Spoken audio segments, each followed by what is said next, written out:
North Conway, New Hampshire is the kind of place that tricks your brain into lowering your guard. Mountain air, quiet roads, the kind of town where people wave because they actually recognize you. And on October afternoon in 2013, everything looked exactly like it always did. Kids spilling out of school, backpacks bouncing, the sun starting to slant low, the way it does when fall is getting serious. Nothing about the day screamed danger, which is why what happened next still messes with people, because it didn't happen in some abandoned alley or a sketchy city block with a warning label on it. It happened on a normal walk home, less than a mile. The kind of walk a teenager does so often, she could do it with her eyes closed. And that's the part that keeps parents up at night. Because if this can happen on that walk, then what's safe even mean? And by the way, before we get into it, if you're a fan of true crime mysteries and the strange, dark, and twisted delivered in story format, then you're in the right place, because that's all this channel does. So, if that's of interest to you, please gently place the like button in a tiny wooden shed and then let it sit in there long enough to start rethinking its life choices. Also, subscribe and turn on all notifications because the next story is always somehow worse. Alright, let's get into it. Abby Hernandez was the kind of kid that adults described with the same words over and over. Kind, athletic, bright, happy. The kind of teenager who didn't have that trouble magnet. The vibe people love to assign when they want a disappearance to make sense. She was born on October 12, 1998 in Manchester, New Hampshire, and she grew up in North Conway, roughly 2,000 people tucked into the White Mountains like it's hiding from the rest of the world. Abby studied German and robotics. She liked classic rock. She and her mom, Zena Hernandez, hiked together regularly. Real hikes, not the walk to the mailbox kind. Abby joined an outdoor club because she genuinely loved the wilderness around her. And if you asked her classmates at Kennett High School, they'd tell you she lit up a room without even trying. She was the friend who made you feel included without making a big deal out of it. The kind of girl who makes goofy selfies in science class with her best friend. Because you're 14 and sometimes you just try to be silly and survive homework. And that's the point. Abby was normal in the best way. She was 3 days away from turning 15. There was a new pair of boots involved, an early birthday gift from her mother. Just a small detail, but it matters because those boots represented the last version of Abby's life, where future was a fun word. On Wednesday, October 9, 2013, Abby left for school like she had done dozens of times. Later that afternoon, around 2:30 p.m., the school librarian watched her leave campus, heading in the direction of home. It was familiar, it was safe, it was less than a mile. Abby never made it. At 2:53 p.m., her cell phone registered a signal. 14 minutes later, at 3:07 p.m., that signal vanished. About a mile from her house, Zena started texting. No response. And when your kid doesn't respond, your brain does this awful thing where it tries to protect you by offering up innocent explanations first. Maybe she stopped with a friend. Maybe her phone died. Maybe she called up after school. But then the minutes stretch. The light changes. The world starts to feel wrong. Zena drove to school and spoke to the librarian who confirmed Abby had left. And now those innocent explanations begin to collapse. So your brain starts grabbing at the scary, but still fixable ones. Injury, accident, car hit her, something sudden. Zena called the local hospital. Abby wasn't there. By around 7 p.m., Zena filed a missing persons report with the Conway Police Department. Because at that point, there's no pretending this is just teenage forgetfulness. Within 48 hours, the FBI was involved. Search teams combed parks, woods, abandoned buildings, waterways. Volunteers spread flyers with Abby's photo like it was community prayer. Investigators examined her boyfriend, her communications, her inner circle, anyone who could have even vaguely connected to her routine. A name came up early, a young man named Jimmy Campbell. But he was cleared and the focus moved on. And that's when the case started doing what cases like this do. It turned into a long hallway of doors that led nowhere. Every promising lead dissolved. Every search turned up nothing. Days became weeks. Weeks became a month. And then Abby's birthday arrived 3 days after she had disappeared. Except Instead of celebration, there was a vigil. Xena spoke publicly, basically begging the universe for her daughter to come home. The community rallied, and for a while, that's what held the family together, knowing they weren't alone. But then something happened that confused everyone and made the case 10 times uglier. A letter arrived. Xena received it on November 6th. Authorities later confirmed it had been written on October 22nd and postmarked on October 23rd, just 13 days after Abby had vanished. And when Xena read it, she felt something that's hard to explain. Unless you've ever heard a loved one's voice in a place it shouldn't be, the handwriting looked like Abby's. The tone sounded like Abby. It said she was okay, that she was sorry, that she loved her family. It asked people to stop looking. It read like runaway letter. But Xena didn't believe it, not even for a second, because mothers don't just know their kids, they know their patterns. They know what off feels like. Xena's reaction was basically, this is her, but it's not her. Investigators confirmed Abby's DNA was on the letter, which made it even more disturbing because that meant Abby had touched it, written on it, or at least had been forced to. Authorities held the letter for a month before making it public because they were trying to protect Abby. If Abby was kidnapped and someone believed she was, then releasing the letter could be dangerous because it might tell the kidnapper she can communicate, she can reach outside, and that might make him tighten the leash, or worse. But when the letter finally became public in December, it didn't bring relief. It brought judgment. A chunk of the community flipped instantly, from bring Abby home to she ran away.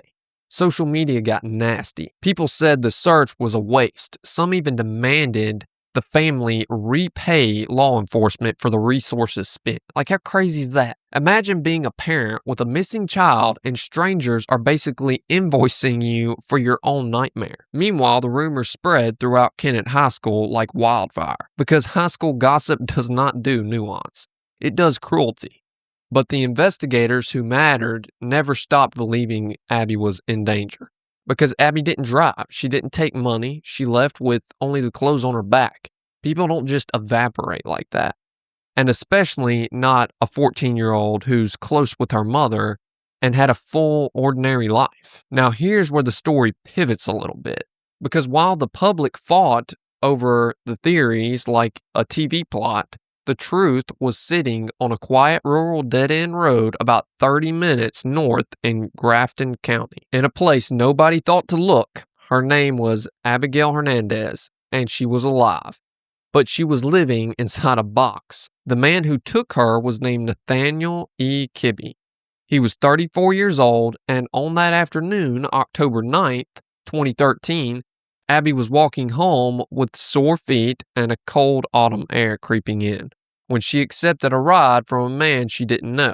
That's the detail people love to latch onto because it makes them feel like the world still has rules. Don't accept rides. But the real terror is a kid shouldn't have to treat her hometown like a war zone.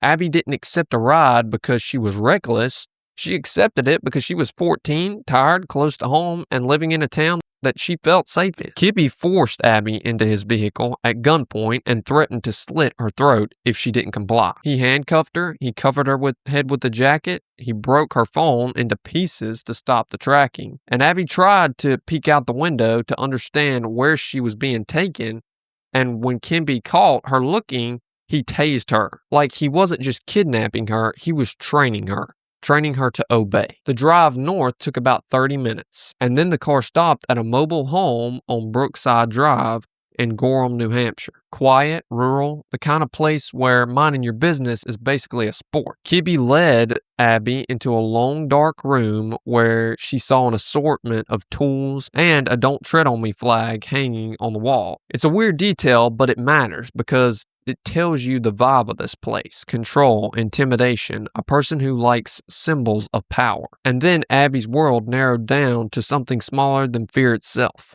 A red storage container behind Kibby's trailer. Surrounded by trees, not visible from the road, Kibby put a shock collar on her. The threats were elaborate and deliberate because the most effective prison isn't the one with the walls, it's the one built into your mind. Abby later described seeing a blinking light like a security camera and believing he was always watching. Kibby demanded she called him master. Prosecutors would later allege the abuse was daily and severe, and in the situation like this, most people picture a victim as frozen, like fear turns into a statue. But Abby did the opposite. She stayed alive by thinking. She made a decision early on survival wasn't going to come from his mercy. It was going to come from her strategy. Abby later explained that she made him trust her because trust is the one thing that loosens the control. She said she'd tell him things like, "You don't seem like a bad person. Everybody makes mistakes. If you let me go, I won't tell anybody." And to be clear, that wasn't submission, that was chess, because Abby understood something horrifyingly mature for a 14-year-old. If you can't overpower the monster, you have to outmaneuver him. About 2 weeks into captivity, Kibby allowed Abby to write a letter home. Abby tried to hide a message. She used her fingernail to press the word help into the paper, hoping someone would find it. Kibby discovered it, and he punished her. But he let her write again, and the second letter is the one Xena received. The one that sounded like Abby but didn't feel like Abby. Because Abby wasn't writing freely. She was writing under a gun that didn't even need to be visible. That letter caused the public to turn, but it also did something else. It kept Abby alive, because Kibby could now tell himself Abby was cooperating. And in his mind, cooperation meant control. Kibby even let Abby watch the news coverage of her own disappearance. Imagine being 14 and watching your mother plead for you at a press conference while you're trapped in a container behind a stranger's trailer. Abby cried when she saw her mom begging for her return.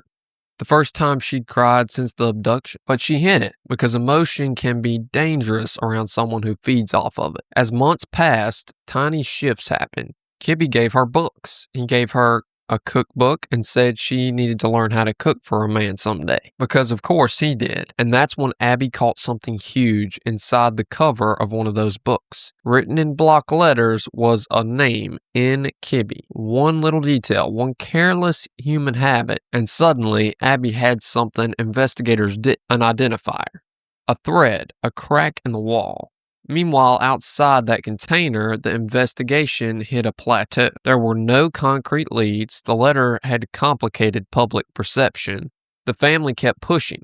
Xena kept showing up. The community still searched, but the case felt like it was turning into one of those stories where years pass and all you have left is questions. Inside the container, Abby was evolving into someone who could manage terror like a routine, suppress panic, keep the tone calm, think 2 steps ahead. A former FBI profiler, Brad Garrett, would later say if he were writing a textbook on how victims should deal with abductions, the first chapter would be about Abby, bonding, strategy, survival, psychology, and over time, Kibby started trusting her in small ways. He loosened restrictions. He brought her into the home, sometimes. He told her pieces of his life, troubled youth, juvenile confinement, little fragments that made him feel human, which is what predators do when they're trying to blur the line between captor and companion. And then, in a truly bizarre twist, Kibby pulled Abby into a counterfeiting operation he had been running inside the trailer. Fake currency he used around the area. Abby went along with it because, again, she wasn't choosing crime, she was choosing oxygen. She was choosing tomorrow. And for months, that's how the world stayed. Abby in a box, the town arguing, investigators searching, and Kibby living his normal life on the outside like he hadn't trapped a child behind his home. Until Kibby made one catastrophic mistake. A woman named Lauren Monday said she met Kibby online at some point. He had gave her 3 $50 bills to help pay for a hotel. She used one of them at Walmart and it turned out to be counterfeit. And instead of quietly disappearing, she did something Kibby didn't expect. She called him and basically said, "Whatever you're making in your basement, you better clean it up right now because they are coming for you." That moment matters because it's the moment Kibby realized law enforcement might show up at his property for something totally unrelated to Abby.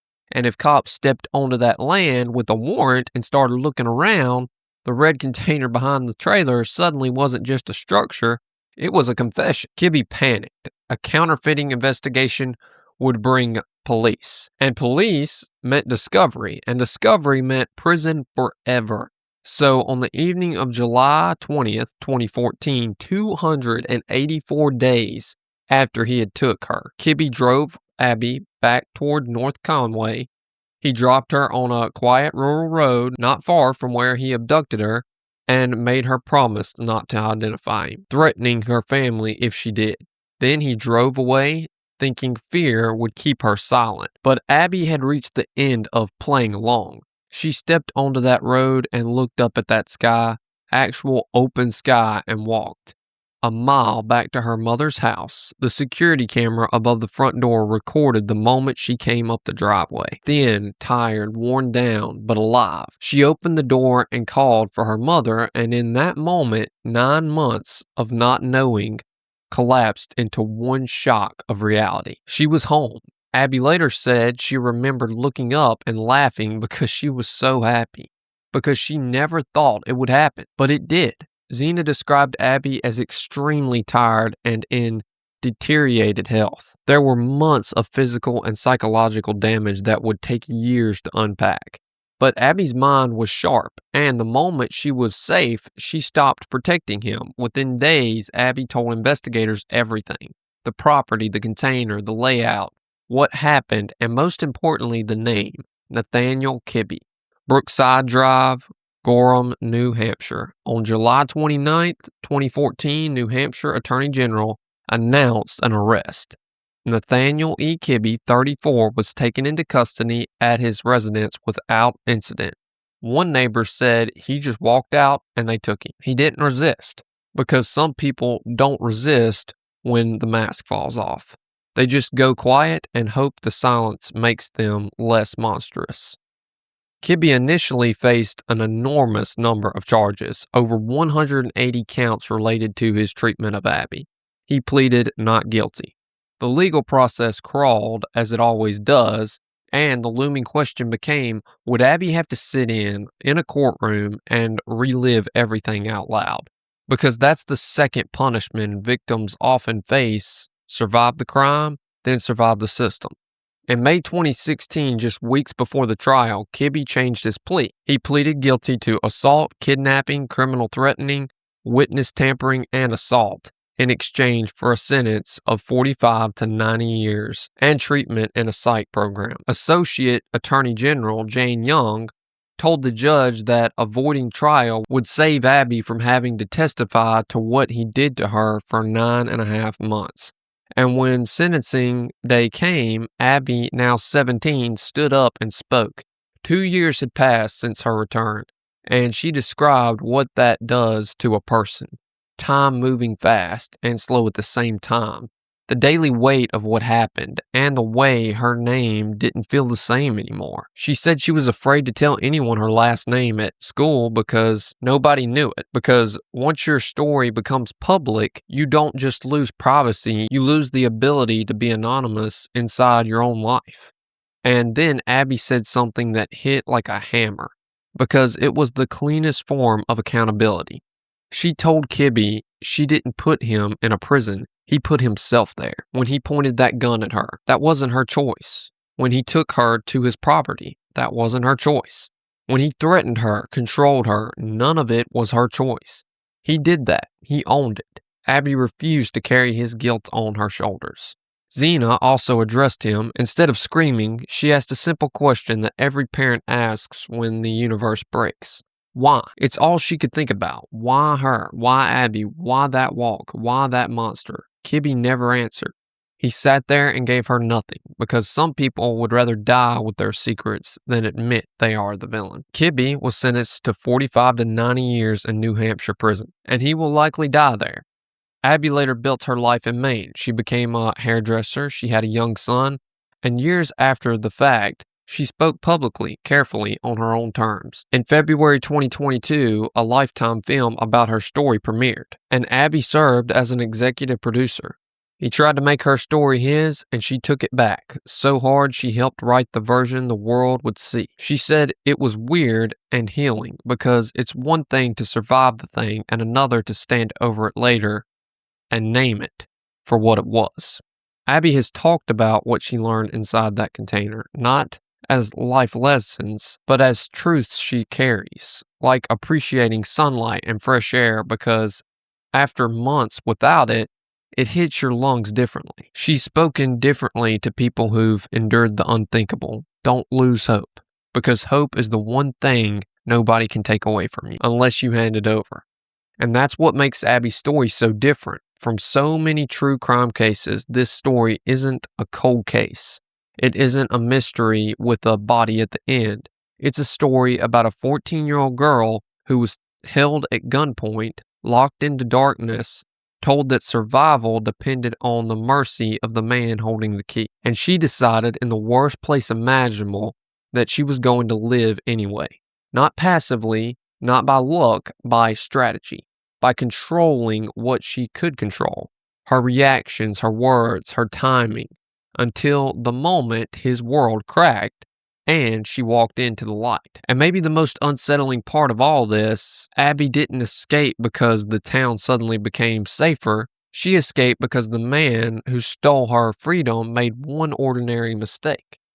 Not a dramatic chase, not a shootout, not a heroic rescue at the last second, just a counterfeit bill passed to the wrong person, triggering panic in the same coward who thought he was untouchable. Which means the real takeaway isn't be fearless or be careful, it's this. Evil doesn't always announce itself with a mask and a van. Sometimes it drives down a normal road in broad daylight and offers a ride. And sometimes the only reason you ever get your life back is because the monster gets sloppy. Abby's story is incredible because she survived after 284 days in captivity. She walked through her front door and told the world exactly who did it. But not every missing person case ends with someone coming home, because in the next story, a young woman vanished, and the man who claimed to be the most worried about her already knew exactly where she was. Trust me, you won't forget this one.